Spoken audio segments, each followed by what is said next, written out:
अस्सलाम वालेकुम व्यूवर्स। अच्छा, आज हम लोग ग्रेड 9 के मैथमेटिक्स का कोर्स स्टार्ट करने जा रहे हैं केपीके बोर्ड का, और जिसके फर्स्ट यूनिट का नाम है मैट्रिसेस। अब मैट्रिक्स क्या है और मैट्रिक्स को हम मैथ्स में क्यों पढ़ते हैं, थोड़ा सा उसके बारे में जान लेते हैं।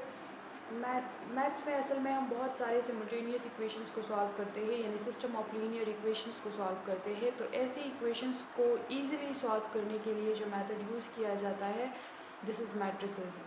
ओके, अगर एक मैट्रिक्स की बात होगी सिंगुलर तो हम मैट्रिक्स लिखेंगे, और अगर एक से ज़्यादा मैट्रिक्स की बात होगी, दो या दो से ज़्यादा मैट्रिक्स यूज़ होंगे, तो उसके लिए मैट्रिसेस आएगा। अच्छा, इसकी डिफिनीशन क्या है? A rectangular arrangement of real numbers enclosed in square brackets. Real numbers की ऐसी अरेंजमेंट जिसको अगर हम स्क्वायर ब्रैकेट में बंद कर दें तो हमारे पास वो मैट्रिक्स कहलाएगा। For example, matrix A is equals to 1 2 3 4, ये आपके पास एक मैट्रिक्स है। मैट्रिक्स बी आपके पास है 1 3 5 4 2 6, दिस इज़ अगेन मैट्रिक्स। अच्छा, मैट्रिक्स के अंदर ये जो एलिमेंट्स है, इसको या तो एलिमेंट्स कहा जाता है, ये जो नंबर्स आपको नज़र आ रहे हैं, और इसको हम एंट्रीज भी कह सकते हैं। किसी भी मैट्रिक्स के अंदर जितनी भी सारी नंबर्स होते हैं या अल्फ़ाबेट्स होते हैं, जो भी चीज़ें इसके अंदर आ जाए, उसको या तो एलिमेंट्स कहा जाता है या इसको एंट्रीज कहा जाता है। और एक और बात आप लोगों ने ये याद रखनी है कि मैट्रिक्स को हम हमेशा कैपिटल लेटर्स से डिनोट करते हैं।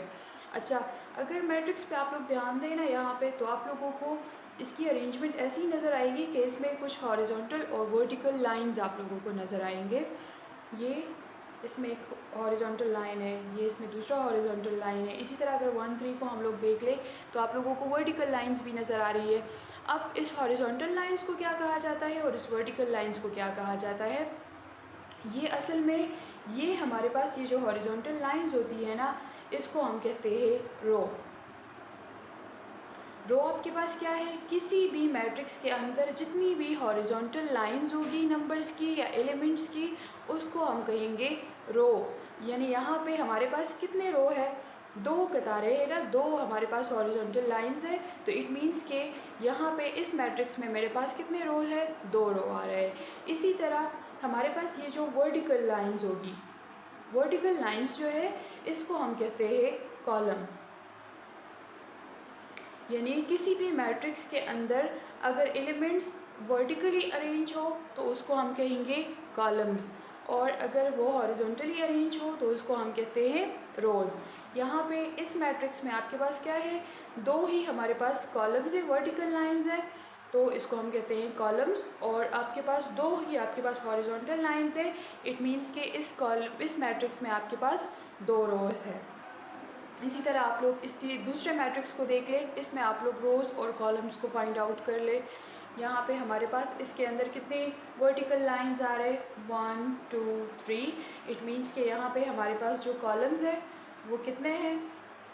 कॉलम्स आपके पास यहाँ पे 3 आ रहे हैं।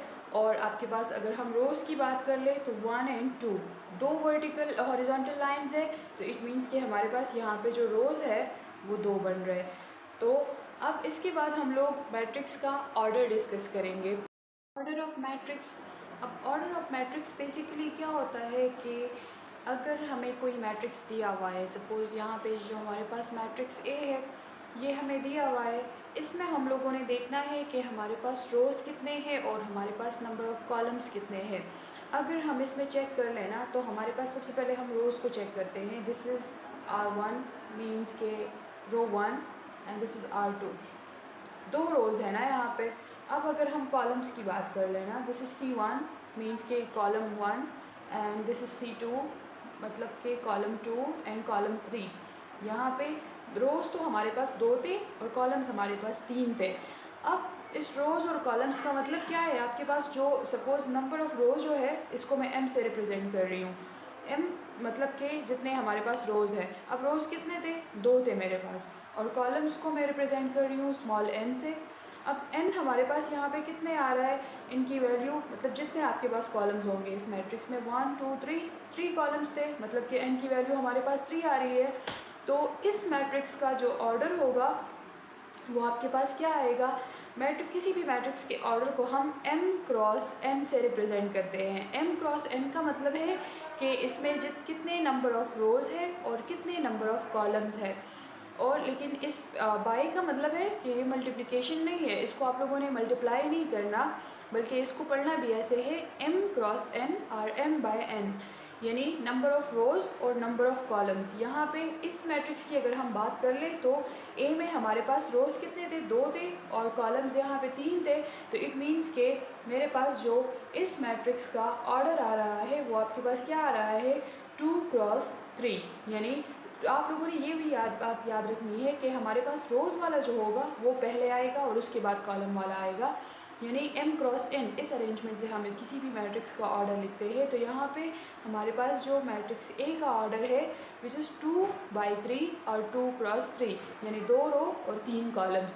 अगर हम मैट्रिक्स B की बात कर लें तो यहाँ पे आपके पास जो रोज़ है वो 2 आ रहे हैं, इट मीन्स के रो आपके पास 2 है, और बाय अब कॉलम्स की बारी है तो कॉलम्स आप लोग काउंट कर ले, हमारे पास 2 ही कॉलम्स आपको नज़र आ रहे हैं।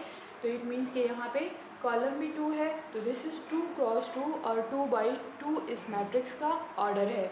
नेक्स्ट जो हमारा टॉपिक है this is about equality of to matrices, यानी 2 मैट्रिसेस आपस में इक्वल कब होंगे वो हम लोग डिस्कस करते हैं। Equality of matrices, equality of matrices का मतलब है कि 2 मैट्रिसेस आपस में इक्वल कब होंगे।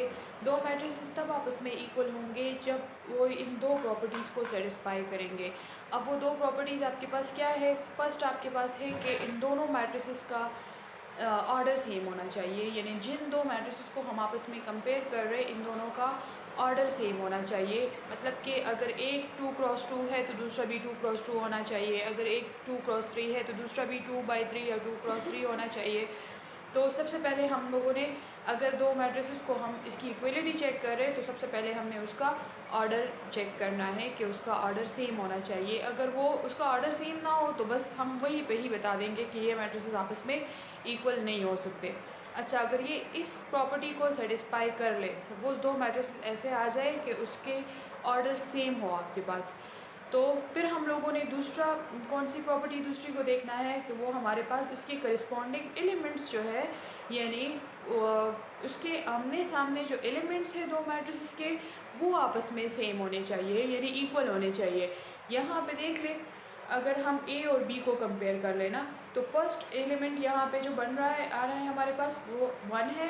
अगर हम दूसरे मैट्रिक्स की बात कर ले तो यहाँ पे भी हमारे पास पहला एलिमेंट क्या आ रहा है, 1 आ रहा है।